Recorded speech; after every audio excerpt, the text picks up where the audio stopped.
Welcome to Life as a Cancer Survivor. My name is Jelena, and I'm making it my mission to show up for you all here in February to give you the information that you need to take control of your health.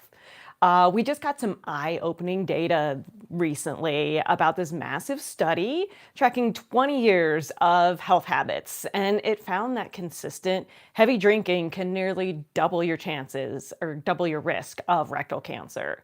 So as a rectal cancer survivor myself, those numbers in the study stopped me in my tracks. So I'm here today to break this study down and help you navigate this together.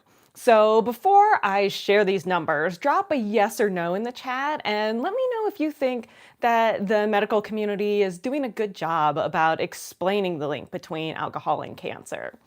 So I see I've got Kyle here in the chat. Hello. You are week 2 after your ileostomy reversal. So I hope things are going well for you at home. Welcome back. Happy to see you again here. So let's hop into the facts of this study. And I'm going to be referencing my computer for this because I've got it all written down here and I don't want to give you wrong information. I want to make sure everything in here is accurate. So the facts about this study. People who drank heavily throughout adulthood had a 91% higher risk of CRC, which is short for colorectal cancer, compared to light drinkers. So first off, what exactly is heavy drinking? So in this study, they considered heavy drinking having 14 or more drinks per week, which is 2 or more per day. So there's the exact definition, not just some vague, oh, you're drinking too much, cut back, with no specifics.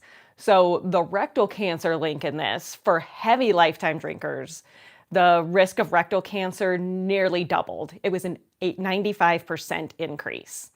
So why exactly is this happening, or what is that link between alcohol and that increase in your colorectal cancer risk? So alcohol, it breaks down into a carcinogen called I'm gonna pronounce this wrong. I looked it up before. Okay, acetaldehyde. That's what it is. Okay, so acetaldehyde, which is a carcinogen, it messes with our gut microbes. So as someone who fought rectal cancer, seeing a 95% increase tied to a lifestyle choice is huge. So this connection to me almost seems like as big of a connection as that from smoking and lung cancer. So what do you guys think? Do you think that that is something that we might be looking at 50 years from now? Like, we're going to look at drinking associated with colorectal cancer, similarly to how we're thinking of smoking now and lung cancer, and it's kind of a taboo thing that people do. So those are some pretty startling stats. But there is hope. So the good news is that former drinkers did not show this same increased risk. So the researchers found that if you stop drinking, your risk can actually fall back toward the level of a light drinker. So it is never too late to make a change to your health and try to build on a better lifestyle to decrease your cancer risk. They found even fewer polyps or precancerous polyps in people that quit. So that's reassuring to know that just because your risk increased from past activities because you weren't aware of this risk, that doesn't mean that you're doomed to be diagnosed with cancer. So that's comforting to know. Okay, so I've got a couple of comments here. Steven says he doesn't think that, or actually the whole comment section doesn't believe that we're getting the information that we need from our medical providers, which I agree. But there's a lot of information out there, so I can see on their side, like, it can get overwhelming when we are diagnosed to get all of this information. So I think we need to figure out a better way to communicate all of these things from medical professionals to the regular day, everyday people like us, so that we have this information and can make choices that we feel are going to be the best for our health. Okay, so let's see. What else do we have here in our chat? I love seeing you guys here in the chat. Oh, Kyle was a craft home brewer for 20 years. Definitely drank, but wasn't necessarily a heavy drinker. Yeah, 2 to 3 a day, but it was over a long period of time. But yeah, like I mentioned, it sounds like if you change your habits, it can start making an impact right away. You're not doomed because of your past habits. So let's see here. Eleanor says, may have told her you can have 1 to 3 drinks per ring with very little risk involved, but no more than that. So that sounds like it kind of falls in what this study is saying. You definitely want to stay away from the heavy drinking. Yeah, and Stephen says, hopes in the future they make this information a lot more visible.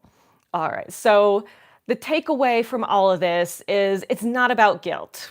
I'm not trying to guilt anybody into their past or even current drinking habits. It's about empowerment, and knowledge is power. So we can't change our genetics, but we can change what's in our glass or even, what's in our mug tonight, during the day, in the morning, whenever. So I'm showing up here so that you have this information so that you can make informed choices about your health. So that's the information. Do what you will with it. I'm drinking some tea this morning. I'm curious, is anybody watching the Olympics? I know this doesn't have to do with the alcohol study, but my daughter's a figure skater, so we are, of course, watching all of the skating action that is happening. We're halfway through the opening ceremony, and I love watching all of the cool gear that all the countries are wearing. So, favorite stuff that I've seen, I love Mexico's gear. It's awesome. It's colorful. Love it. Of course, I'm from the States. And I actually, some years, the clothing is a little meh. I really like the coats this year for Team USA. So those are awesome. Let's see. Stephen said stopped drinking almost 3 years ago and was diagnosed a year and 7 months ago. So that's, I mean, of course, we hate it when we're diagnosed with cancer. Hopefully, the stopping, even if that wasn't, the reason behind your cancer, hopefully that made your body stronger to be able to deal with the treatment after your diagnosis. So next week, my live stream is going to be following a theme.